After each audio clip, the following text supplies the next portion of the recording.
صلي على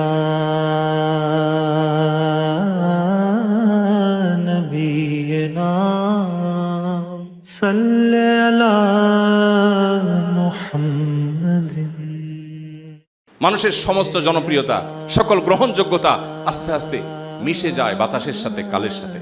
কিন্তু মুহাম্মদ সাল্লাল্লাহু আলাইহি সাল্লামকে আল্লাহ তাআলা এমন একটা জায়গা নিয়ে গেছেন, আল্লাহ কোরআনে বলেছেন, ওয়া রাফা'না লাকা যিকরাক, আপনার আলোচনাকে আমি সমুন্নত করে দিয়েছি। এমন পর্যায়ে নিয়ে গেছেন আল্লাহ রাব্বুল আলামিন, কিয়ামত পর্যন্ত যদি একটি মানুষের আলোচনা পৃথিবীতে থাকে তার নাম মুহাম্মদ সাল্লাল্লাহু আলাইহি সাল্লাম। আমাদের অবস্থা হলো, রবিউল আউয়াল এলে তোমারই গান গাই, রবিউল আউয়াল গেলে তোমায় ভুলে যাই। এটা তো মুসলিমের আদর্শ হতে পারে না। এত ক্যান্সারের পেশেন্ট, এত কিডনির পেশেন্ট, এত হার্টের রোগী আমরা আমাদের শৈশবে দেখিনি এদেশে। এটা একটা ক্রাইসিস। এরকম শত শত ক্রাইসিসের জায়গা এদেশে আছে। এই ক্রাইসিস কে দূর করবে? আপনার আমাকে করতে হবে, এবং সেটা আল্লাহকে খুশি করবার জন্য। ঈমানের পর, মেইন ফরজ কাজগুলোর পর আল্লাহ তাআলা সবচেয়ে খুশি হন যখন মানুষ মানুষের উপকার করে। স্থায়ী হাসি যদি কেউ হাসতে চায়, সকল প্রকার গ্লানি, সকল প্রকার ডিপ্রেশন, সকল প্রকার দুশ্চিন্তা, সকল প্রকার ফ্রাস্ট্রেশন থেকে যদি কেউ বাঁচতে চায়, তাহলে তার একমাত্র পথ হলো, আমরা এই পৃথিবীতে এসেছি আল্লাহর গোলাম হয়ে। একজন মুসলিমের সন্তান হিসেবে আমার জীবনের লক্ষ্য একেবারে স্পষ্ট এবং পরিষ্কার। আমি যদি জানতে চাই যে আমাদের সারা জীবনের প্রচেষ্টা, আপনারা এখন ইউনিভার্সিটিতে পড়াশোনা করছেন, আপনারা বিশ্ববিদ্যালয়ের এই পর্যায়ে আসতে গিয়ে যে স্ট্রাগলের মধ্য দিয়ে আপনারা এসেছেন, একেবারে যদি আমি পেছনে চলে যাই, শৈশবে আমাদের প্যারেন্টসরা আমাদেরকে একটা ভালো স্কুলে চান্স পাওয়ার জন্য যারপরনায় চেষ্টা করেছেন। কেন করেছেন? ভালো স্কুলের চান্সটা কেন পাওয়া দরকার? উত্তর নিশ্চয় আমাদের জানা আছে। ভালো স্কুলের চান্স কেন দরকার? ভালো পড়ালেখা হবে, ভালো রেজাল্ট হবে, হলে ভালো একটা কলেজে যাওয়া যাবে।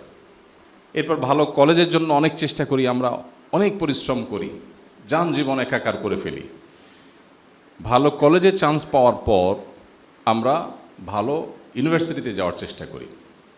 ইউনিভার্সিটিতে আসার পর সেখানেও যারপরনায় পরিশ্রম করে, মাথার ঘাম পায়ে ফেলে আমরা পড়াশোনা করে ভালো একজন গ্রাজুয়েট হওয়ার চেষ্টা করি, শিক্ষিত মানুষ হওয়ার চেষ্টা করি। উদ্দেশ্য কি? আমরা কেন এই কাজটা করি? আপনারা গ্রাজুয়েশন করছেন, উদ্দেশ্য কি আসলে? অ্যাকচুয়াল উদ্দেশ্য কি? ভালো জব পাওয়ার জন্য। এক্সিলেন্ট, পারফেক্ট এবং সঠিক উত্তর। ভালো একটা জব পাওয়ার জন্য। ভালো জব পেলে কি হবে? ভালো একটা ফ্যামিলিতে বিয়ে করতে পারবেন। এরপর ওই জব থেকে যে টাকাটা পাবেন, সেই টাকাটা দিয়ে নিজের ফ্যামিলি নিয়ে মোটামুটি ভালো একটা জীবন পার করে দিবেন, তাই না? তাহলে আপনার স্কুল, কলেজ, ইউনিভার্সিটি, ক্যারিয়ার বা চাকরি, এরপরে কি? চাকরির পরে কি? চাকরি যখন এন্ড হয়ে যাবে, অবসরে যাবেন, এরপরে কি? এরপরে মৃত্যুর অপেক্ষা, নাকি? মৃত্যুর অপেক্ষা, শেষ জীবন। তাহলে আমার লাইফের পারপাসটা কি দাঁড়ালো? আমি স্কুলে চান্স পেয়েছি, পড়াশোনা করেছি, খুব কষ্ট করে পরীক্ষা দিয়েছি যাতে করে ভালো কলেজে যেতে পারি। কলেজ থেকে আমি চেষ্টা করেছি যে ভালো ভার্সিটিতে যাওয়ার জন্য, ভালো ভার্সিটি থেকে চেষ্টা করেছি ভালো জব পাওয়ার জন্য, ভালো জবও পেয়ে গেছি, বিয়ে শাদী হয়েছে, জবের টাকা দিয়ে ফ্যামিলি নিয়ে মোটামুটি চলেছি বেশ ভালো। এরপর আমার মৃত্যুর জন্য অপেক্ষা। তাহলে আমার লাইফের পারপাসটা অ্যাকচুয়ালি কি দাঁড়ালো? না, মৃত্যুর জন্য অপেক্ষা তো অবধারিত অবলম্বন। আমি বলছি লাইফের পারপাসটা কি? আপনি পৃথিবীতে এই যে এত স্ট্রাগল করলেন, স্ট্রাগল করে আসলে কি অ্যাচিভ করলেন? শান্তির জীবন একজনে বলছেন। সত্যিকার অর্থে বলতে গেলে, শুনতে খারাপ শোনা গেলেও, বিভিন্ন কর্পোরেশনসকে সার্ভ করার জন্য আপনার লাইফটাকে আপনি ব্যয় করেছেন। আপনি বিভিন্ন ব্যবসা প্রতিষ্ঠান, বিভিন্ন কর্পোরেশনসের জাস্ট তাদের ব্র্যান্ড ভ্যালু বাড়াতে আপনি কাজ করেছেন। আপনাকে কিছু টাকা দিয়ে তারা পৃথিবীতে বেঁচে থাকার ব্যবস্থা করে দিয়েছে, কাউকে হয়তো খুব সাধারণভাবে, কাউকে খুব লাক্সারিয়াসভাবে। দিন শেষে আপনি আপনার বউ বাচ্চা, মা বাপ, ভাই বোন, ফ্যামিলি নিয়ে ভালোভাবে যেন টিকে থাকেন সেই ব্যবস্থাটা করেছে। আপনি আসলে, আপনি যখন জবে ঢুকবেন, আপনি যে রাতে ঘুমান, সেটা কেন ঘুমান? বিশ্রামের জন্য তো ঘুমান, এটা তো বুঝি আমরা। এই বিশ্রামটা না নিলে সমস্যা কি? রাতে আমরা আড্ডা মারলাম, কিন্তু সে আড্ডাটা না মেরে রাতে আমরা কেন ঘুমাই? সকালে অফিস করতে হবে, সেজন্য। আমার ঘুমটা কর্পোরেশনসের জন্য।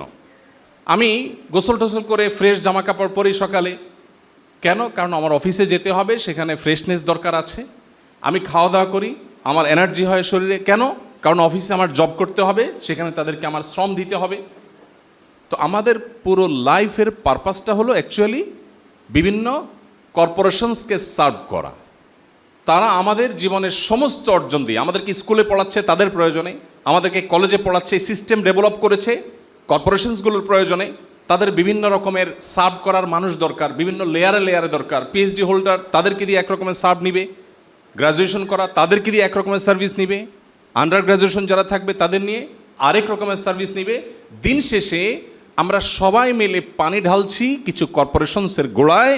তারা আমাদেরকে শুধু কিছু টাকা দিচ্ছে ফ্যামিলি নিয়ে বেঁচে থাকবার জন্য।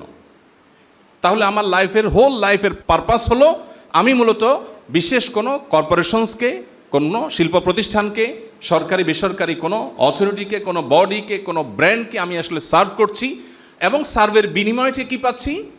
জীবনটাকে বাঁচিয়ে রাখা। একসময় জাপানে, ফ্রান্সে, পৃথিবীর অনেক দেশে আপনারা জানেন যে অবকাঠামোগত উন্নয়ন, রেল লাইন নির্মাণ, দুর্গম পথে রেল লাইন নির্মাণ করতে হলে জাহাজে ভর্তি করে আফ্রিকান লোকগুলোকে নিয়ে আসা হতো, কৃতদাসদেরকে নিয়ে আসা হতো, তাদেরকে দিয়ে কাজ করানো হতো। বিনিময়ে তাদেরকে একটু খাবার দেয়া হতো বেঁচে থাকার জন্য। কেউ যদি কাজের জন্য অনুপযুক্ত হতো তাকে শ্যুট করে মেরে ফেলা হতো, কারণ তার আর বেঁচে থাকার কোনো দরকার নেই। এভাবে পৃথিবীর বহু সভ্যতার বিনির্মাণ হয়েছে, তথাকথিত সভ্যতার বিনির্মাণ হয়েছে, বহু শহর নগর বেড়ে উঠেছে। এটা আপনারা আমার চাইতে অনেক ভালো জানেন। পার্থক্য এটুকু যে এখন আর তাদের মতো ওই রকম সামান্য একটু খাবার দিয়ে বাঁচিয়ে রাখা হয় না। এখন তার চাইতে ভালো বেশ একটা হ্যান্ডসাম অ্যামাউন্ট অফ স্যালারি আমাকে দেওয়া হয় আমার টিকে থাকার জন্য। প্রিয় মুসলিম ভাই বোন আমার, একজন মুসলিমের জীবন এত সস্তা, একজন মুসলিমের জীবন এত মূল্যহীন যে একটা কর্পোরেশনসকে সার্ভ করার জন্য আমি ডাক্তার হব, ইঞ্জিনিয়ার হব, আমি যাই হব না কেন, দিন শেষে আমি আসলে আমার জীবনের কোনো স্পষ্ট লক্ষ্য, কোনো টার্গেট, কোনো সুস্পষ্ট উদ্দেশ্য আমি খুঁজে পাবো না। এটা মুসলমানের জীবন হতে পারে না। মুহাম্মদ সাল্লাল্লাহু আলাইহি ওয়াসাল্লাম আজকের আমাদের জীবনে যে আমাদের আইডেন্টিটি ক্রাইসিস, আমাদের লাইফের পারপাস নির্বাচন করবার যে ক্রাইসিস আছে, এটি বহু আগে দূর করেছেন। তিনি বলেছেন, তার প্রতি যে ওহী এসেছে আল্লাহ তাআলা, সে ওহীতে কোরআনে হাকিমে আল্লাহ বলেছেন, আল্লাহ তাআলা মানুষকে সৃষ্টি করেছেন কেন? শুধুমাত্র আল্লাহর ইবাদতের জন্য। ওয়ামা খালাকতুল জিন্না ওয়াল ইনসা ইল্লা লিয়াবুদুন। আল্লাহ বলেছেন, আফা হাসিবতুম আন্নামা খালাকনাকুম আবাসা ওয়া আন্নাকুম ইলাইনা লা তুরজাউন। তোমরা কি মনে করেছো যে তোমাদেরকে অহেতুক সৃষ্টি করা হয়েছে? একটু রঙ্গ তামাশা করলে, যৌবনটাকে হেয়ালিপনার মধ্য দিয়ে কাটিয়ে দিলে, এরপর তোমরা শেষ হয়ে যাবে মাটির সাথে মিশে, আমার কাছে আর ফেরত আসতে হবে না, জীবনের পাই পাই করে হিসাবদিহি করতে হবে না। এরকম অনর্থক তোমাদের লাইফটা এমনটি মনে করে বসে আছো? কোরআন বারবার করে আমাদেরকে সে প্রশ্ন রেখেছে। সময়ত ভাই, মুহাম্মদ সাল্লাল্লাহু আলাইহি সাল্লামের সিরাতের গুরুত্বপূর্ণ পার্ট হলো মানব জাতিকে তিনি জীবনের উদ্দেশ্য, জীবনের লক্ষ্য, লাইফের পারপাস খুঁজে পেতে তিনি স্পষ্ট দিক এবং নির্দেশনা দিয়েছেন। আজ আমরা যারা নিজেদেরকে মুসলিম দাবি করি, দুর্ভাগ্যজনকভাবে আমাদের লাইফের সেরকম কোনো পারপাস আমরা খুঁজে পাই না। আমরা আসলে কেন বেঁচে আছি? আমি ভাই যত বড় হ্যান্ডসাম স্যালারি পাই না কেন, দিন শেষে এটা দিয়ে তো আমি সারভাইভ করছি, আমি তো টিকে থাকছি। কেউ হয়তো সাধারণ বাসা বাড়িতে, কেউ অনেক লাক্সারিয়াস বাসা বাড়িতে, কেউ সাধারণ গাড়িতে, কেউ হয়তো খুব দামি গাড়িতে। দিন শেষে তো আমি টিকিয়ে রাখছি নিজেকে। এই টিকিয়ে রাখাটা কিসের জন্য? সে উত্তরই মুহাম্মদ সাল্লাল্লাহু আলাইহি ওয়াসাল্লাম আমাদেরকে দিয়েছেন। এই উত্তরটি যদি আমরা আমাদের মাথায় সেট করে ফেলতে পারি যে আমি আসলে আল্লাহর দাসত্ব করব, আল্লাহর গোলামি করব, তাহলে সেক্ষেত্রে আমি কর্পোরেশনসে চাকরি করেও আমার লাইফের পারপাস একেবারে ক্লিয়ার, স্পষ্ট এবং আমার পরিতৃপ্ত হওয়ার মতো পারপাস আমি ঠিক করতে পারি। আমি হয়তো কর্পোরেশনসে যাচ্ছি, আমি হয়তো সরকারি বেসরকারি কোনো চাকরিতে যাচ্ছি, কোনো ব্যবসা প্রতিষ্ঠানে আমি চাকরি করছি, কোনো একটা ব্র্যান্ডে আমি হয়তো কাজ করছি। আমি যে স্যালারি পাচ্ছি, তাদেরকে যে সময় দিচ্ছি, এটা দিয়ে আমার জীবনটাকে আমি বাঁচিয়ে রাখছি। উদ্দেশ্য আল্লাহর ইবাদত করব, আল্লাহর দাসত্ব করব, মানুষের সেবা করব, মানুষ উপকার করব, আল্লাহ তাআলা তাতে সন্তুষ্ট হবেন, বিনিময়ে আমাকে জান্নাত দিবেন। একবারে স্পষ্ট এবং ক্লিয়ার একটা লক্ষ্য। মুসলিম যুবক, মুসলিম যুবতী, মুসলিম পুরুষ, মুসলিম নারী, তাদেরকে আল্লাহ রাব্বুল আলামিন দিয়েছে। এই উত্তর, লাইফের পারপাসটা কি, এই প্রশ্নের উত্তর একজন মুসলিম ছাড়া পৃথিবীর আর কোনো মানুষ, আল্লাহর কাছে নিজেকে সারেন্ডার করা ছাড়া কোনো মানুষ এর পরিষ্কার এবং কনভিন্সিং কোনো আনসার কেউ দিতে পারবে না। সময় তো বুঝছি, আজ আমাদের লাইফের পারপাসটা যেহেতু আল্লাহর দাসত্ব করা, এটা আমরা নির্ধারণ করতে পারিনি, অনেকে জানিও না ভালো করে যে আমি কেন বেঁচে আছি। বেঁচে থাকাটাই যদি উদ্দেশ্য হয়, তাহলে তো অন্য পশু পাখির সাথে, প্রাণীর সাথে আমার কোনো পার্থক্য থাকলো না। সেও শুধুমাত্র বেঁচে থাকছে, মরে যাচ্ছে, মাটির সাথে মিশে যাচ্ছে, আমিও তাই। হ্যাঁ, অনেকে হয়তো বলবেন না আমি বেঁচে আছি মানুষের সেবা করার জন্য। ভালো কথা, মানুষের সেবা করে কী লাভ হবে? বলে মানসিক শান্তি হবে, আরও ভালো কথা। প্রশ্ন হলো, মানুষের সেবা করতে চাইলেই কি সবাই করতে পারে? কত মানুষ কত স্বপ্ন নিয়ে পড়াশোনা করে, গ্রাজুয়েশন করে, ভালো জায়গায় যেতে চায়, কতজন পলিটিক্স করে, জনসেবা করবে, জীবনে একবারও কোনো একটা নির্বাচনে ভালো করে জিততে পারে না, বেচারা দুনিয়া থেকে চলে যায়। তার সান্ত্বনার কোনো জায়গা আছে? বাট একজন মুসলমান হিসেবে যদি আমি বলি আমি মানব সেবা করি, আর যাই করি দিন শেষে আমি আল্লাহকে সন্তুষ্ট করি, যেহেতু মানব সেবার নির্দেশও আল্লাহই দিয়েছেন, সো সেটা করে আমি আল্লাহর কাছ থেকে রিওয়ার্ড পেতে চাই, এই নিয়ত যদি কারোর মধ্যে থাকে, আর সে যদি সেটা করতে নাও পারে, আল্লাহ তাআলা সওয়াব তো দিবেন না নিশ্চয়ই। যে তুমি তো চাইছো মানুষের সেবা করতে, কিন্তু তুমি তো পারো নাই সামহাও। তুমি একটা চেয়ারে বসছো, বাট সবাই দুর্নীতিবাজ, তোমাকে কাজ করতে দেয় নাই, তো তুমি তো ভালো কাজ করতে পারো নাই, তাহলে সওয়াব পাবা না, এরকম। নবী করিম সাল্লাল্লাহু আলাইহি সাল্লাম বলেছেন, মান হাম্মা বিহাসানাতিন ওয়া লাম ইয়ামালহা, যে ব্যক্তি কোনো ভালো কাজ করবার সংকল্প করেছে আল্লাহর কাছ থেকে সওয়াব পাওয়ার আশায়, এরপর সে যদি সে কাজটা করতে নাও পারে, আল্লাহ তাকে পরিপূর্ণভাবে সওয়াব দিয়ে দেন। সো ইমানদারের লাইফের পারপাস যদি ক্লিয়ার থাকে, তাহলে তার অবস্থা হলো হাতির মতো, মরলেও লাখ, বাঁচলেও লাখ। সম্মানিত উপস্থিতি, আমি আপনাদেরকে উদাত্ত আহ্বান রাখতে চাই, মুহাম্মদ সাল্লাল্লাহু আলাইহি সাল্লামের সিরাত থেকে আমাদের লাইফের পারপাসটা যেন আমরা ক্লিয়ার করে ফেলি। আমরা বেঁচে থাকবো আমাদের আল্লাহকে খুশি করবার জন্য, আমাদের প্রত্যেকটা কাজ হবে আমাদের আল্লাহকে সন্তুষ্ট করে জান্নাত পাওয়ার আশায়। এই পারপাসটা যদি আপনার কাছে ক্লিয়ার থাকে, পৃথিবীর প্রত্যেকটা মানুষ হতাশাগ্রস্ত হতে পারে, আপনি কখনো হতাশাগ্রস্ত হবেন না। বিশ্ব স্বাস্থ্য সংস্থা বলছে 2030 সালে পৃথিবীর সবচেয়ে বড় রোগে পরিণত হবে ডিপ্রেশন, ফ্রাস্ট্রেশন, হতাশা। পৃথিবীতে মানুষ যত উন্নত হয়, মানুষের মানসিক শান্তি তত বাড়ার কথা, কিন্তু বাস্তবতা হলো হুবহু তার উল্টো। আপনি যদি আস্তে আস্তে আমাদের একেবারে গ্রামাঞ্চলে চলে যান, গ্রামের খেটে খাওয়া মানুষজনকে যদি বলেন কেমন আছেন, দেখবেন যাই থাকুক একবারে অকৃত্রিম একটা হাসি দিয়ে বলবে আলহামদুলিল্লাহ, খুব ভালো আছে সে। ডিপ্রেশন বা হতাশা, দুশ্চিন্তা, এগুলোর কথা আলাপ করতে গেলে দেখবেন যে তারা হয়তো সন্দেহের মধ্যে পড়ে যাবে, এটা আবার কি জিনিস, কি দিয়া খায়, সন্দেহে পড়ে যাবে যে এটা আবার কি জিনিস। বাট আপনি দেখেন গ্রাজুয়ালি যারাই যতটুকু তথাকথিত ডেভেলপড হয়েছে গোটা পৃথিবীতে, আপনি দেখেন, আপনি শুধু আত্মহত্যার হার দেখেন তাহলেই হবে, আর কিছু লাগবে না। পৃথিবীর যত উন্নত দেশ, যত উন্নত সভ্যতার সমাজ বিনির্মাণ হয়েছে, তত বেশি অসুখী হয়েছে। আর এই কথাটাই মুহাম্মদ সাল্লাল্লাহু আলাইহি সাল্লাম বলে গেছেন, লাইসাল গিনা বিকাসরাতিল আরদ ওয়ালাকিন্নাল গিনা গিনান নাফস। অনেক সম্পদ, অনেক প্রাচুর্যে মানুষের সচ্ছলতা নিহিত নেই। অনেক প্রাচুর্যের অধিকারী হয়ে মানুষ অভাবী থাকে। ওয়ালাকিন্নাল গিনা গিনান নাফস। মানসিকভাবে যদি কেউ আল্লাহ তাআলার দানে তুষ্ট হয়ে যায় এবং তার চাহিদা যদি কমায় ফেলে, এবং সে যদি ভেতর থেকে আলহামদুলিল্লাহ বলা শেখে, তাহলে তার মনের সচ্ছলতাটাই হলো তার আসল ধনাঢ্যতা বা আসল সচ্ছলতা।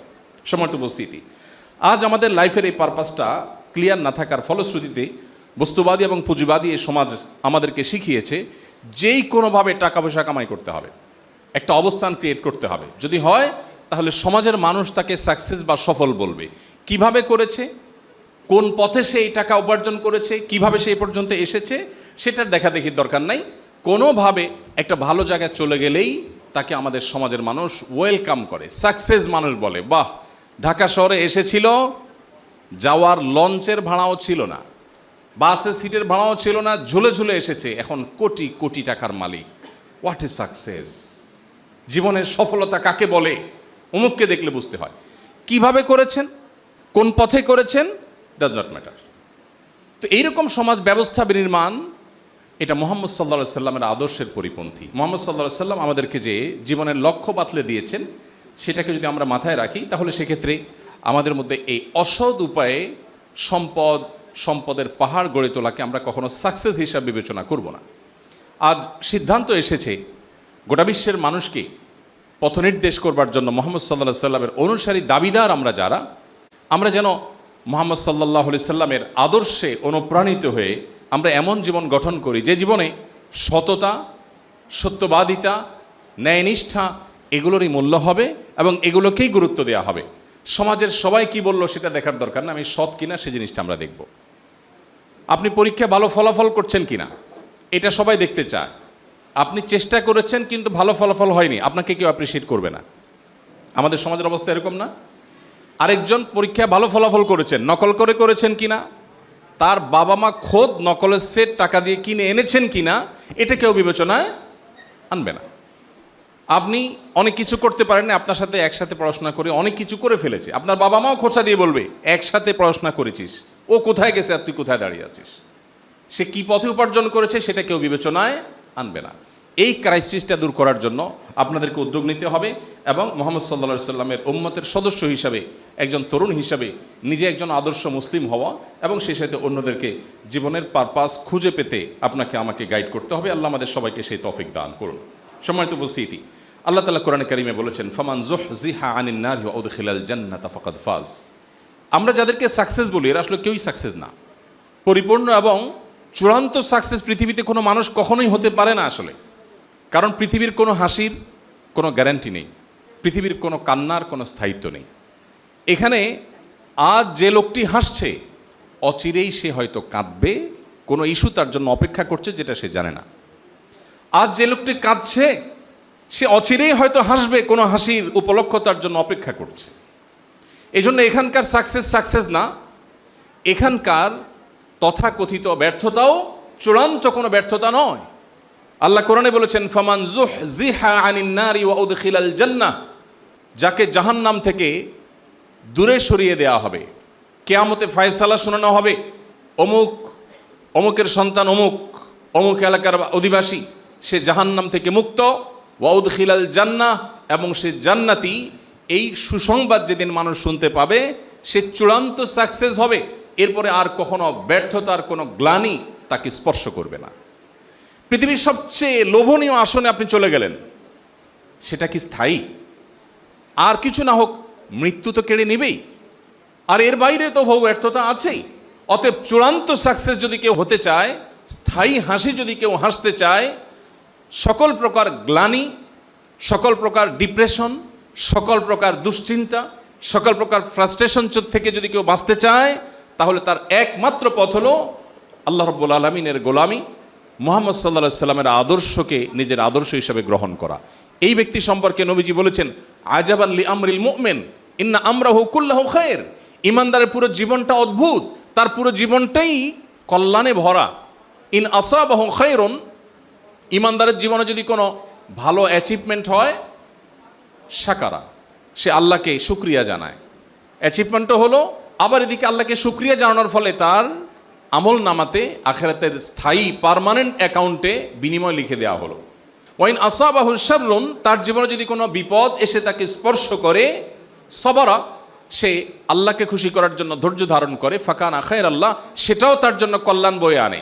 তার সুখেও তার কল্যাণ, তার দুঃখেও সে সওয়াব পাচ্ছে, কল্যাণের অধিকারী হচ্ছে। সম্মানিত উপস্থিতি, এজন্য আমরা যদি পৃথিবীতে সুখী হতে চাই এবং আমাদের লাইফের পারপাস যদি আমরা খুঁজে পেতে চাই, মুহাম্মদ সাল্লাল্লাহু আলাইহি সাল্লামকে আমাদেরকে পাঠ এবং পুনর্পাঠ করতে হবে।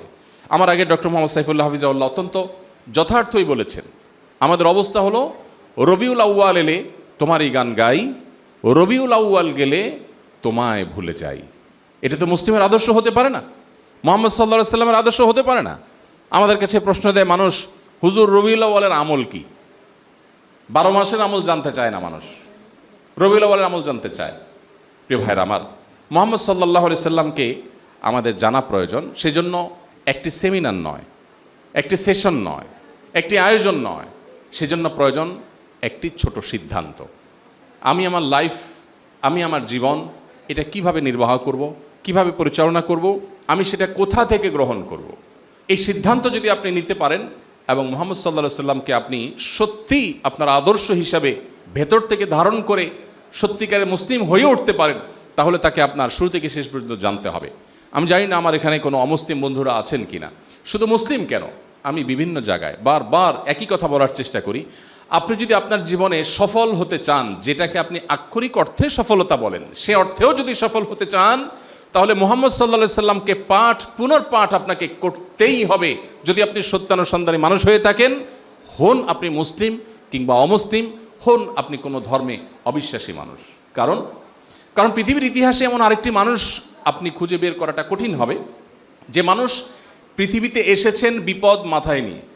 মুহাম্মদ সাল্লাল্লাহু আলাইহি সাল্লাম যখন পৃথিবীর আলো দেখেছেন, তার আগেই মাতৃগর্ভে থাকাকালীন সময়ে তার বাবাকে তিনি হারিয়েছেন। পৃথিবীর আলো দেখতে না দেখতেই নিজের মমতাময়ী মাকে হারিয়েছেন। এখনও মায়ের বুকের দুধ পান করার সুযোগ লাভ করেননি পুরোপুরি, তার আগেই মাকে হারিয়েছেন। মা মারা গেছেন, আল্লাহ মাকে নিয়ে গেছেন। এরপরে তার একমাত্র অভিভাবকত্বের দায়িত্ব পালনকারী দাদা আব্দুল মুত্তালেবের স্নেহের পরশে কোনো মতে বাবা মায়ের বিদায়ের ব্যথাটা, বাবা মা বিয়োগের ব্যথাটা দূর করবার ন্যূনতম চেষ্টা করছিলেন। আর ঠিক সেই মুহূর্তে আল্লাহ তাআলা দাদা আব্দুল মুত্তালেবকেও নিয়ে গেলেন। জীবনের সবচেয়ে কঠিন বছর, যেটিকে আমুল হুজন বলা হয়, সেই বছর তার দুজন সহযোগী, যারা তাকে সবচেয়ে বেশি টেক কেয়ার করেছে তার কঠিন সময়ে, ভেতর থেকে তার স্ত্রী খাদিজা রাদিয়াল্লাহু তাআলা আনহা আর বাহির থেকে চাচা আবু তালেব, দুজনকে একই বছর একই সাথে আল্লাহ তাআলা তুলে নিয়ে গেলেন। শুরু হলো নির্যাতনের স্টিম রোলার, যার চেহারার দিকে চোখ তুলে তাকাবার শক্তি সামর্থ্য কারোর ছিল না।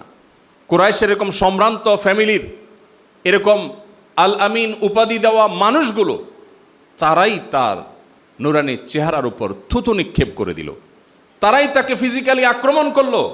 মুহাম্মদ সাল্লাল্লাহু আলাইহি সাল্লাম এক আল্লাহর ইবাদত এবং দাসত্বের লাইফ এবং জীবনের পারপাস খুঁজে পেতে সাহায্য করতে এসেছিলেন এবং তিনি সেই কাজটা করছিলেন। তখন তাকে এমন নির্যাতন করা হলো যে নিজের মাতৃভূমি, যে মাতৃভূমিতে তার রাজত্ব করার কথা, সবচেয়ে সম্ভ্রান্ত ফ্যামিলির সন্তান হিসাবে, সবচেয়ে বিশ্বস্ত মানুষ হিসাবে, সবচেয়ে সৎ, সবচেয়ে ভালো মানুষ হিসাবে গোটা মক্কার মানুষেরা যাকে স্বীকৃতি দিয়েছে, সেই মানুষটাকে তার নিজের মাতৃভূমি থেকে বের হয়ে যেতে বাধ্য করে দিয়েছে। মদিনার মানুষ তাকে ওয়েলকাম করলো। মদিনায় গিয়ে বোধহয় এই বুঝি একটু শান্তিতে ঘুমাবেন, কিন্তু না, তার জীবনের এমন একটি বছর অতিবাহিত হয় নাই যেই বছরে তার উপরে কোনো আগ্রাসন চাপিয়ে দেওয়া হয় নাই, কোনো যুদ্ধ চাপিয়ে দেওয়া হয় নাই, কোনো বদনাম করা হয় নাই, তাকে চাপিয়ে দেওয়া হয় নাই, কোণঠাসা করার চেষ্টা করা হয়নি। এমন একটি বছর তার জীবনে ছিল না। কখনো বদর, কখনো উহুদ, কখনো খন্দক, কখনো তাবুক, একের পর এক যুদ্ধ তাকে চাপিয়ে দেওয়া হয়েছে। সম্মানিত উপস্থিতি, একদিকে মক্কার মুশরিকদের ষড়যন্ত্র, শত্রুতা, অপরদিকে মদিনার ইহুদিদের ষড়যন্ত্র, অপরদিকে বেদুইনদের যে দুষ্টমি, সবগুলোকে ওভারকাম করে, সবগুলো বাধা পেরিয়ে নিজের মাতৃভূমিকে আবার অনেকটা রক্তপাতহীনভাবে জয় করে তার আদর্শকে পৃথিবীর সবচেয়ে শ্রেষ্ঠতম আদর্শ হিসাবে বাস্তবায়ন করে গোটা পৃথিবীর অর্ধেক পৃথিবীর শাসন ভার তার খলিফাদের হাতে অনেকটা অর্পণ করে দিয়ে হাসি মুখে দুনিয়া থেকে চলে গেছেন। একটা মানুষের জীবনে যখন এত বাধা থাকে, এত চ্যালেঞ্জ থাকে, এত কষ্ট থাকে, এত স্ট্রাগল থাকে, সেই মানুষের বেঁচে থাকাটাই তো অনেক বেশি। সেখানে শুধু বেঁচেই থাকেননি, মদিনা হিজরতের পরে মাত্র 10 বছর সময় পেয়েছেন। 10 বছরে কিন্তু বদর মোকাবেলা করতে হয়েছে, উহুদ মোকাবেলা করতে হয়েছে, খন্দক মোকাবেলা করতে হয়েছে, তাবুক মোকাবেলা করতে হয়েছে, আরো বহু যুদ্ধ তাকে মোকাবেলা করতে হয়েছে। এত কিছুর পরও এই সময়ের মধ্যেই তার আদর্শকে শুধু বেঁচে থাকেননি, তার আদর্শকে পৃথিবীতে সবচেয়ে বলিষ্ঠভাবে প্রতিষ্ঠা করে তারপর দুনিয়া থেকে চলে গেছেন। আজও পৃথিবীতে মুহাম্মদ নামে যত মানুষ আছে, পৃথিবীতে আরেকটা নাম গোটা বিশ্ব জুড়ে নেই যার নামকরণের সংখ্যা মুহাম্মদের চাইতে বেশি আছে। এখন মানুষ অনেক পপুলার হয়, মিলিয়ন মিলিয়ন ফলোয়ার হয়, বিলিয়ন বিলিয়ন হয়তো তাদের শুভাকাঙ্ক্ষী পৃথিবীতে দাঁড়িয়ে যায়, কিন্তু 10 বছর, 20 বছর, 30 বছর, 40 বছর একটা সময় হারিয়ে যায়। কিন্তু মুহাম্মদ সাল্লাল্লাহু আলাইহি সাল্লাম 1500 বছর আগে পৃথিবী থেকে চলে যাওয়া একটা মানুষ, এখনো পৃথিবীর কোনো প্রান্ত থেকে তাকে একটা কটু কথা বললে লক্ষ লক্ষ নয় কোটি কোটি হৃদয়ে রক্তক্ষরণ হয়। এখনো যদি আপনি মাত্র 200 বছর আগের কোনো শাসক, জনপ্রিয় পলিটিশিয়ান, কোনো ভালো লেখক, গবেষক, কোনো সমাজসেবক, কোনো মানুষ তাকে যদি গুলিস্তানে মোড়ে দাঁড়িয়ে তার 14 গোষ্ঠীকে যদি কেউ নিন্দামন্দ করে, খারাপ কথা বলে, একটি মানুষও ভ্রুক্ষেপ করেও তাকাবে না। মানুষের সমস্ত জনপ্রিয়তা, সকল গ্রহণযোগ্যতা আস্তে আস্তে মিশে যায় বাতাসের সাথে, কালের সাথে। কিন্তু মুহাম্মদ সাল্লাল্লাহু আলাইহি সাল্লামকে আল্লাহ তাআলা এমন একটা জায়গা নিয়ে গেছেন, আল্লাহ কোরআনে বলেছেন, ওয়া রাফা'না লাকা যিকরাক, আপনার আলোচনাকে আমি সমুন্নত করে দিয়েছি। এমন পর্যায়ে নিয়ে গেছেন আল্লাহ রাব্বুল আলামিন, কিয়ামত পর্যন্ত যদি একটি মানুষের আলোচনা পৃথিবীতে থাকে, তার নাম মুহাম্মদ সাল্লাল্লাহু আলাইহি সাল্লাম। আপনি যদি সাকসেস হতে চান, আপনি তার লাইফ হিস্ট্রি পড়তে হবে। আপনি যদি সফল হতে চান, এত বাধার পাহাড় ডিঙ্গিয়ে কিভাবে মানুষ সফল হয়, কিভাবে সম্ভব? শুধু সফল হয়েছেন? সিরাতের কোনো বইয়ে আপনি দেখতে পাবেন না যে কোনো সাহাবী এসে নবীজিকে বলেছেন, ইয়া রাসূলুল্লাহ একটা কথা বলবো, আর তিনি বলেছেন, শরত আমার এখন অনেক টেনশন, সামনে যুদ্ধ। কখনো মুখ কালো করেছেন কারোর সাথে? কখনো তাকে কেউ দুশ্চিন্তাগ্রস্ত দেখেছে?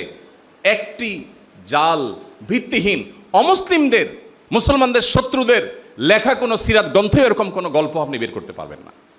সম্মানিত উপস্থিতি, এই জন্য আমাদেরকে সিরাত জানতে হবে। আমি আপনাদেরকে উদাত্ত আহ্বান করি, প্রত্যেকটা জায়গায় আমি আহ্বান করার চেষ্টা করি। আসসালাম ইউনিভার্সিটিতে গত 2 দিন আগে প্রোগ্রাম ছিল, আমি উদাত্ত আহ্বান করে এসেছি, প্লিজ জীবনে একটি বারের জন্য হলেও পুরা কোরআনে কারীম শুরু থেকে শেষ পর্যন্ত ভালো করে বুঝে একবার পড়বেন। মুহাম্মদ সাল্লাল্লাহু আলাইহি সাল্লামের যে কোনো একটা অথেন্টিক জীবনী গ্রন্থ শুরু থেকে শেষ পর্যন্ত একবারের জন্য পড়বেন। আমি আপনাকে আল্লাহর উপরে ভরসা রেখে এই নিশ্চয়তা দিতে পারি, আপনি যদি এই কাজটি করেন, আপনি আপনার লাইফের শুধু পারপাস খুঁজে পাবেন তা নয়, আপনার লাইফের পরিষ্কার একটা ডিরেকশন আপনি পাবেন, যেটা আপনাকে প্রশান্ত করবে, পরিতৃপ্ত করবে। আপনি ভয়াবহ দুঃখের সাগরে, সমুদ্রে নিমজ্জিত থেকেও আপনি জান্নাতি সুখ অনুভব করবেন, যদি আপনি মুহাম্মদ সাল্লাল্লাহু আলাইহি সাল্লামের জীবনীকে রপ্ত করতে পারেন। এজন্য কোনো সেমিনার নয়, কোনো আলোচনা নয়, কোনো 1-2 ঘন্টার বক্তব্য নয়, আমাদেরকে সিদ্ধান্ত নিতে হবে মুহাম্মদ সাল্লাল্লাহু আলাইহি সাল্লামকে জানার জন্য। আজকের এই সেমিনার থেকে আমরা সেই সিদ্ধান্তটা গ্রহণ করি। আল্লাহ আমাদের সবাইকে সেই তৌফিক দান করুন। সম্মানিত উপস্থিতি, আমাদের আজকের তরুণ সমাজের অন্যতম একটা ক্রাইসিসের আলোচনা আমি করলাম, যে লাইফের কোনো পারপাস আমাদের ক্লিয়ার না। আমরা দিন শেষে বিভিন্ন কর্পোরেট হাউসের সেবা করে, তাদের সার্ভিস দিয়ে আমাদের জীবনটাকে শেষ করছি, আর তারা আমাদেরকে কিছু স্যালারি দিয়ে বাঁচিয়ে রাখছে তাদের কাজের জন্য। তাদের কাজ শেষ, আমি রিটায়ারমেন্টে চলে যাচ্ছি, মৃত্যুর দিকে চলে যাচ্ছি। এটা কোনো মুসলিমের লাইফের পারপাস হতে পারে না। আমি কোনো কর্পোরেট হাউসের চাকরির বিরোধিতা করছি না, দরকার হলে আপনি চাকরি করেন, আপনি চাকরি করবেন না ব্যবসা করবেন সেটা বড় বিষয় না। তার চেয়ে বড় বিষয় হলো আপনার লাইফের পারপাসটা কি। আমি মুসলমান হিসেবে আমি চাকরি করে যে উপার্জন করব, এটা দিয়ে আমার ফ্যামিলির জীবিকা নির্বাহের ব্যবস্থা করব, তাতে আল্লাহ খুশি হবেন। আর আমি ওই উপার্জন দিয়ে আমার নিজেকে বাঁচিয়ে রেখে আল্লাহর ইবাদত করব, সালাত আদায় করব, আল্লাহর নির্দেশ মতো চলবো, তাতে আল্লাহ আমাকে দুনিয়াতেও শান্তি দিবেন, আখিরাতেও শান্তি দিবেন। এটা হবে আমার জীবনের লক্ষ্য এবং উদ্দেশ্য। প্রিয় ভাইরা, আমাদের মানুষের সেবা করার সিদ্ধান্ত গ্রহণ করা উচিত। আমরা যারা ভার্সিটি পড়ুয়া তরুণরা আছেন, তারা সবারই ভালো উদ্দেশ্য বলতে গেলে বলবে আমি মানব সেবা করতে চাই, আমি ডাক্তার হয়ে মানুষের সেবা করতে চাই, ইঞ্জিনিয়ার হয়ে মানুষের জন্য কল্যাণ কিছু আবিষ্কার করতে চাই, ফাইন।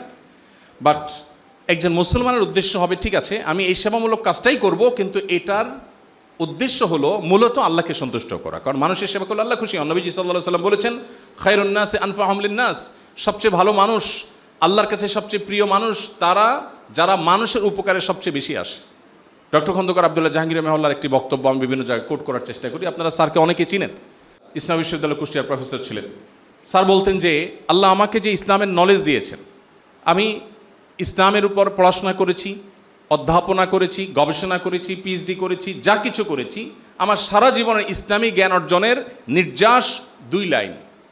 লাইন নাম্বার 1, ইমানের পর মেইন ফরজ কাজগুলোর পর আল্লাহ তাআলা সবচেয়ে খুশি হন যখন মানুষ মানুষের উপকার করে। আর কুফরের পর, বড় বড় গুনাহগুলো, কবিরা গুনাহগুলোর পর আল্লাহ সবচেয়ে অসন্তুষ্ট হন মানুষের প্রতি যখন মানুষ মানুষের ক্ষতি করে। ব্যাস, এটা হলো আমার সারা জীবনের অর্জিত ইসলামী জ্ঞানের 2 লাইনের নির্যাস। অতএব একজন মুসলিম, তার পড়াশোনা হবে, তার জীবনের লক্ষ্য হবে পরিষ্কার, আল্লাহকে সন্তুষ্ট করা, মানুষের সেবা করা। আর মানুষের সেবা করাটাও হবে আল্লাহ সন্তুষ্টির উদ্দেশ্যে। একজন অনেক মানুষের সেবা করেছে কিন্তু আল্লাহর সন্তুষ্টির উদ্দেশ্য নাই, তার এই সেবার 2 পয়সার কোনো মূল্য আখিরাতে সে পাবে না। কারোর মধ্যে ঈমান নাই, আল্লাহকে সন্তুষ্ট করা, আল্লাহর কাছ থেকে সওয়াব আহরণের উদ্দেশ্য নাই, সে আল্লাহর কাছে কিছুই পাবে না। আপনি প্রশ্ন করতে পারেন এটা কেমন কথা হলো?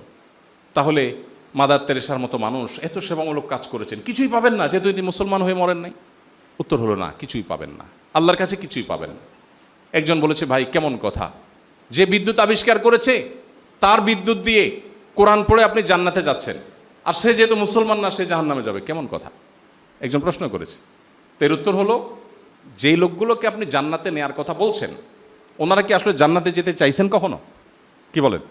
জীবদ্দশা যদি বলা হতো যে চলেন জান্নাতে যাই, জান্নাতে যাওয়ার ডিসিশন নেই, ওনারা কি খুশি হতেন? তো যে যে জায়গায় যেতে চায় না বা চায় নাই, আপনি টেনে হিস্ট্রি তারা যদি সেখানে নেন, এটা কি তার প্রতি সুবিচার হবে না অবিচার হবে? তাহলে সময় তো উপস্থিতি এই জায়গাটাতে পার্থক্য হয়ে যায় একজন মুসলমানের সাথে একজন অমুসলমানের। একজন মুসলমান সে আল্লাহর কাছ থেকে রিওয়ার্ড বিনিময় পাওয়ার জন্যই সে কাজ করে। সো যখন উদ্দেশ্য সেটা হয়, পদ্ধতিটা মুহাম্মদ সাল্লাল্লাহু আলাইহি সাল্লামের ঠিক থাকে, তখন সে যদি অ্যাচিভমেন্ট করতে নাও পারে কোনো টেনশন নাই। বহু নবী রাসূল আছেন, আমাদের তো হাজার হাজার লাখ লাখ, এই যে শেখদের হাজার হাজার লাখ লাখ ফলোয়ার, তাই না? বহু নবী রাসূল পৃথিবী থেকে গত হয়েছেন যে তাদের একজন দুইজনে বেশি ফলোয়ার ছিলই না। নূহ আলাইহিস সালাম 950 বছর, তখন মানুষ হায়াত পেতেন অনেক দীর্ঘ, 950 বছর দাওয়াতি কাজ করেছেন। কতজন মানুষ ইসলাম গ্রহণ করেছে? 100 মানুষও ইসলাম গ্রহণ করে নাই। তাহলে তিনি কি আনসাকসেস হয়েছেন, অসফল হয়েছেন? অসফল হন নাই। সময় তো উপস্থিতি এই জন্য আমাদের উদ্দেশ্যটা যদি ক্লিয়ার হয়, মানুষের সেবা করব আমরা পড়াশোনা করে, কিন্তু সেটা হবে আল্লাহকে খুশি করার জন্য। তাহলে আপনি দুর্নীতি করতে পারেন না, কারণ আপনি সেবা করতে গিয়ে দুর্নীতি করতে গেলেই আল্লাহ নাখোশ হবেন। মানুষ যদি আল্লাহকে সন্তুষ্ট করাই উদ্দেশ্য হয়, তখন তার সেলফ মনিটরিং সিস্টেম অটোমেটিক চালু হয়ে যাবে, নিজেকে নিজে সে নিয়ন্ত্রণ করবে এবং সে নিজেকে নিজে মনিটর করবে। আল্লাহ আমাদের সবাইকে আমাদের লাইফের পারপাস খুঁজে পেতে মুহাম্মদ সাল্লাল্লাহু আলাইহি সাল্লামের আদর্শকে অনুসরণ করার তৌফিক দান করুন। আজকের যুবক এবং তরুণ তরুণীদের লাইফের আরেকটা ক্রাইসিসের জায়গা হলো নৈতিক ভিত্তি দুর্বল থাকা। আমাদের নৈতিক, একটা তো লাইফের পারপাস ক্লিয়ার না, একটা ক্রাইসিস, আর দ্বিতীয় ক্রাইসিস হলো আমাদের নৈতিক ভিত্তি অত্যন্ত দুর্বল। ফলশ্রুতিতে আমরা দড়ি মাছ নাছুই পানি টাইপের মুসলমান, কিছু নামাজ কালাম, কিছু দান সাদাকা করি, আর বাকি দুর্নীতি, 2 নাম্বারি, অনিয়ম, যা খুশি তা করি। দিন শেষে কিছু নামাজ কালাম, কিছু দান সাদাকা করে আল্লাহকে খুশি করার চেষ্টা করি। অথচ একজন ইমানদারকে আল্লাহ তাআলা সূরা গাফিরের 19 নম্বর আয়াতে নির্দেশ করেছেন যে ইয়ালামু খায়িনাতাল আ'য়ুনি ওয়া মা তুখফি সুদূর। আল্লাহ তাআলা তোমাদের চোখ দিয়ে যে গুনাহগুলো করছো, অন্তর দিয়ে যে কল্পনার জগতে গুনাহগুলো করছো, সেগুলো আল্লাহ তাআলা জানেন এবং সেগুলোর ব্যাপারে আল্লাহ তাআলা কঠিনভাবে তোমাদের পাকড়াও করবেন। অতএব যদি আমরা ঈমান আনয়ন করি আল্লাহর প্রতি, মুহাম্মদ সাল্লাল্লাহু আলাইহি ওয়াসাল্লামের সিরাতের উপর আমাদের জীবনের পাঠাতন, আমাদের জীবনের ফাউন্ডেশন যদি তার সিরাতের উপরে গড়ে তুলতে পারি, তাহলে ইনশাআল্লাহ বিইذনিল্লাহ আমাদের নৈতিক ভিত্তি দুর্বলতা দূর হবে এবং আমরা আল্লাহ রাব্বুল আলামিনের সবসময় তার মনিটর, তার পর্যবেক্ষণকে আমাদের অন্তরে স্থান দিতে পারবো। এর ফলশ্রুতিতে সমাজ সুন্দর হবে, আমরা সুখময় জীবন লাভ করতে পারবো। কখনো আমাদের টেনশন করতে হবে না, কোথায় কোন মিথ্যা কথা বলে আসছি, কোন তারিখে কি বলছি সেটা আবার মাথায় রাখতে হবে, এই টেনশন থাকবে না যদি নৈতিক ভিত্তি শক্তিশালী হয়। আরেকটা ক্রাইসিস আমাদের অর্থনৈতিক চাপ। অর্থনৈতিক চাপ অবশ্য যতটা, তার চেয়ে বেশি হলো আমাদের অপ্রয়োজনীয় চাহিদা আমরা বৃদ্ধি করে ফেলেছি। আমাদের টাকা পয়সা যতটা দরকার তার চেয়ে বেশি দরকার ভাবসাব। আমি এই জন্য বলার চেষ্টা করি বিভিন্ন জায়গায়, আমাদের অভাব আসলে টাকা পয়সার যতটা, তার চেয়ে বেশি অভাব হলো মূলত ভাবের। আমি চাকরিটা কত বড় করছি সেটা বড় কথা না, মানুষ আমাকে কি জানে সেটা বড় কথা। এই যে কদিন আগে পত্রপত্রিকায় এবং সোশ্যাল মিডিয়াতে ভাইরাল হয়েছে একটা ঘটনা, যে বিয়েতে খাসি দেয় নাই, খাসির গোশত দেয় নাই, সেজন্য বিয়ে ভেঙে দিয়েছে যুবক এবং মারপিট করে চলে গেছে। তো আমার কাছে কালকে জুমার পরে এক ভদ্রলোক প্রশ্ন করেছেন যে এটা কেন হলো। তো বললাম কেন হয়েছে এটা তো যুবককে জিজ্ঞেস করলে বলা যেত। তবে আমার ধারণা যুবকের ক্রাইসিসটা হলো এখানে খাসির গোশতের না, তার ক্রাইসিসটা হলো ভাবের। কিভাবে? সে বন্ধুবান্ধব নিয়ে গেছে বিয়ে করতে, এখন ফার্মের মুরগি খাওয়া শ্বশুরবাড়ির লোকজন পাঠিয়ে দিল। তো এই বন্ধুদের দাওয়াতে সে গিয়ে খাসি খেয়েছে, এখানে খাসি খাওয়াতে পারলো না, তার মুখটা ছোট হয়ে গেল। তার শ্বশুররা আদতে গরিব হোক ফকির হোক এটা দেখার বিষয় না, কিন্তু ভাবটা হতে হবে ভালো, খাসি খাওয়াইতে হবে, তাহলে তার ইজ্জত থাকে। আমাদের অভাবটা হলো এই ভাবের মূলত। অতএব আমরা যদি আমাদের সিদ্ধান্ত নেই যে আমরা লোক দেখানো যে আড়ম্বর এবং প্রদর্শন ইচ্ছা, এটা যদি আমরা কোরবানি করি, এটা যদি আমরা ত্যাগ করি, তাহলে ইনশাআল্লাহ আমাদের অভাব অটোমেটিক দূর হয়ে যাবে, স্বয়ংক্রিয় দূর হয়ে যাবে। সিদ্ধান্ত নিতে হবে এই জিনিসটা। মুশকিল হলো সিদ্ধান্ত নেওয়া কঠিন। আশপাশে বন্ধুবান্ধব যেভাবে আমরা তাদের মতো হতে চাই, আমরা তাদের মতো হওয়ার চেষ্টা করি। আমরা চাই যে অন্য 10 জন যেভাবে হবে আমিও সেরকম হব। আমি আমার সন্তানদের সবসময় বলি, পরীক্ষার জন্য পড়াশোনার জন্য তুমি চেষ্টা করো, এরপরে তুমি যদি ফলাফল খারাপ করো আমরা ধুমসি বিরিয়ানি রান্না করে খাবো, কোনো টেনশন নেই। কিন্তু তোমার চেষ্টাটা থাকতে হবে, জাস্ট এতটুকু তোমার কাছে চাহিদা। রেজাল্ট নিয়ে আমাদের কোনো মাথা ব্যথা নেই। এমন হয়েছে যে সন্তানের রেজাল্ট আউট হয়েছে, আমরা আসলে কেউ জানতাম না, জানতে জানতে দুপুর পার হয়ে বিকাল হয়ে গেছে। যে রেজাল্ট নিয়ে আমাদের আগ্রহ নেই, আমাদের আগ্রহ হলো তুমি সঠিক লাইনে আছো কিনা। তো লাইফের পারপাস ক্লিয়ার না থাকার কারণে এই অর্থনৈতিক চাপ তৈরি হয়, এবং এর আরেকটা কারণ হলো বেকারত্ব, এবং আমরা সবাই চাকর হওয়ার মানসিকতা নিয়েই বড় হই। দুর্ভাগ্যজনক একটা বাস্তবতা। চাকরি করা নাজায়েজ না, নিষেধ না। মুহাম্মদ সাল্লাল্লাহু আলাইহি সাল্লামও পানি তোলার বিনিময়ে খাদ্য আহরণ করেছেন, উপার্জন করেছেন কখনো কখনো। অতএব চাকরি করা নাজায়েজ বা খারাপ কিছু না, কিন্তু মানসিকতাটা যদি হয় চাকর হওয়ার, তো এটা কখনো প্রশংসনীয় বিষয় হতে পারে না। আমাদের এন্টারপ্রেনার হওয়ার জন্য চেষ্টা করতে হবে, বিভিন্ন স্কিল অর্জন করতে হবে। ডক্টর মুখতার হাফিজাউল্লাহ বলেছেন স্কিল অর্জন করার জন্য আমাদেরকে কাজ করতে হবে। আজকে আমাদের স্কিল নাই। আমি নিউজিল্যান্ডে একবার সফর করেছি, সেখানে দেখেছি যে আমাদের বাংলাদেশিদের একটা সংগঠন আছে, ওরাই মূলত আমাকে ইনভাইট করেছিল, 2000 ইয়াং মানুষ। তো তারা সবাই স্কিলড, কিন্তু তারা অনেক বেশি এডুকেটেড না, অর্থাৎ কেউই সম্ভবত গ্রাজুয়েট না, আন্ডার গ্রাজুয়েট, বাট সবাই স্কিলড। তো তারা আমাকে বললো, ভাই আমাদের শুধু এই দেশে না, আমরা অনেকে সিঙ্গাপুরে ছিলাম, এই দেশে সারা দুনিয়াতে আমাদের যতটা কদর এখানে যারা শিক্ষিত আমাদের দেশ থেকে আসেন তাদের কদর আমাদের অর্ধেকও না। আমি খবর নিলাম অন্যদের কাছে জিজ্ঞেস করে, শিক্ষিতরাও যারা এডুকেটেড যারা, তারাও বললো হ্যাঁ ঘটনা সত্য। ওরা যদি $7,000 থেকে $8,000 কামাই করতে পারে, আমাদের জন্য স্যালারি হায়েস্ট $3-4,000 বেশি আমরা যেতে পারি না। এত ডিমান্ড, এত তাদের জীবনে তারা স্বাবলম্বী হয়ে উঠেছে। আমাদের দেশে মানুষ পড়াশোনা করে, দিন শেষে স্বপ্ন একটাই, সে একজন চাকরিজীবী হবে, একটা ভালো চাকরি করবে, একজন বড় চাকর হবে। আমাদের মানসিকতার মধ্যে কখনো উদ্যোক্তা হয়ে ওঠার চেষ্টাটা সেভাবে হয়ে ওঠে না। আসুন্নাহ ফাউন্ডেশন থেকে আমরা এই কাজটা অত্যন্ত জোরালোভাবে, অত্যন্ত শক্তিশালীভাবে, সর্বশক্তি দিয়ে আমরা করার চেষ্টা করেছি। 2.5 লক্ষ স্কোয়ার ফিটের মধ্যে আমরা 14-15টা ডিপার্টমেন্টে আমরা স্কিল ডেভেলপমেন্ট প্রশিক্ষণ দিচ্ছি, এবং তরুণদেরকে আমরা উদ্বুদ্ধ করছি যে কিছু একটা শিখে তুমি শুরু করো, ইনশাআল্লাহ তোমার পথের সামনে আল্লাহ তাআলা মসৃণ পথ দিবেন, বারাকা দিবেন। অতএব আমাদের জীবনে আমাদের অর্থনৈতিক যে ক্রাইসিস আছে এটা দূর করবার জন্য আমাদেরকে স্কিল শিখতে হবে, অর্জন করতে হবে। আমি পড়াশোনা করি, তাতে সমস্যা কি? আমি যখন সৌদি আরবে যখন প্রথম গিয়েছি, আমি গিয়ে প্রথম ড্রাইভিং শিখে ফেলেছি। দেখলাম যে এখানে ড্রাইভিং না শিখলে আমি আরেকজনের উপর ডিপেন্ডেন্ট হব। আমি একজন ড্রাইভারের উপর ডিপেন্ডেন্ট, তারে ছাড়া আমার চলে না, কিভাবে হয়? হ্যাঁ, ড্রাইভারের গাড়িতে আমি চললাম, তাতে সমস্যা নেই, বাট আমার তো নিজে জানা থাকা দরকার। আমি প্রত্যেকটা বিষয়ে যেটা আমার করতে হবে সেটা যদি আমার শেখা হয়ে যায়, তখন পৃথিবীতে আমার চলা অনেক সহজ হবে। আমাদের অর্থনৈতিক ভিত্তিকে শক্তিশালী করার জন্য আমাদের স্কিলকে ডেভেলপ করার কোনো বিকল্প না। বিশেষ করে ইউনিভার্সিটির তরুণদের মধ্যে বেকারত্বের যে হার দিন দিন বেড়ে চলেছে, এটি দূর করবার জন্য আমাদের স্কিলড হওয়ার কোনো বিকল্প না, যেটা মুহাম্মদ সাল্লাল্লাহু আলাইহি ওয়াসাল্লামের আদর্শ বটে। ঠিক একইভাবে জীবনকে সহজ করার চেষ্টা আমাদের করতে হবে, যেন আমাদের মধ্যে অনেক ডিমান্ড না থাকে। অভাব দূর করার একটাই টেকনিক, একটাই পলিসি, সেটা হলো চাহিদা প্রত্যাশাকে কমিয়ে আনা। যে তার প্রত্যাশাকে কমিয়ে আনতে পেরেছে সে সুখী হবে, নিশ্চিত লিখে দেওয়া যায়। আর যার প্রত্যাশার শেষ নাই সে কখনো সুখী হবে না। বাড়িটা 6 তলার, পারমিশন 6 তলার, ছাদে গেলে দেখা যায় পুরা ছাদ ভর্তি রড বাইর করে রাখছে। কারণ কি? তো আরেকটা করার উদ্দেশ্য থাকলে করে না কেন? টাকা নাই। এই ফ্লোরগুলো ভাড়া দিয়ে তিনি আরেকটা করবেন, আরেকটা করতে পারলে রড দিয়ে অন্তত আরেকটা রুম, সিঙ্গেল রুম করবেন, যে ওইটা ভাড়া দিলে করে টাকা আসবে। তাহলে ভদ্রলোক অভাবই আসলে। আরেকজন আছে কুড়ের ঘরে, তার কিছুই নেই, বাট যেটা আছে এটা নিয়ে সে খুব হ্যাপি, নাক টেনে ঘুম দিচ্ছে, তার রড নাই, রড বাঁধার প্যারাও নেই, সে আসলেই সুখী। তো কেউ যদি প্রত্যাশাকে জিরো লেভেলে নামিয়ে আনতে পারে তো সে সুখী হবেই। আর এই মন্ত্রটাই মুহাম্মদ সাল্লাল্লাহু আলাইহি ওয়াসাল্লাম আমাদেরকে দিয়ে গেছেন। অতএব আমাদের ছাত্রদের অর্থনৈতিক যে পেরেশানি, দুশ্চিন্তা, এটা দূর করবার জন্য আমাদেরকে মুহাম্মদ সাল্লাল্লাহু আলাইহি ওয়াসাল্লাম আদর্শে যেতে হবে। নবী করিম সাল্লাল্লাহু আলাইহি ওয়াসাল্লাম আবু দারদা রাদিয়াল্লাহু আনহু বর্ণিত এক হাদিসে বলেছেন, ফাইন্নামা কাল্লা ওয়াকাফা খায়রুম মিম্মা কাসুরা ওয়া আলহা। কেউ যদি খুব অল্প উপার্জন করে আর এটাতেই সে তুষ্ট হয়ে যায়, যথেষ্ট হয়ে যায়, তাহলে এটা তার জন্য অনেক ভালো, অনেক সম্পদ হলো, আর সেটা যাচ্ছে তা করলো, এবং এরপরও তার মধ্যে খাই খাই থাকলো, রড বাইর করে রাখলো, ওইটার চাইতে এই অল্পটা অনেক বেশি উত্তম, যদি তার প্রত্যাশাকে সে নামিয়ে আনতে পারে।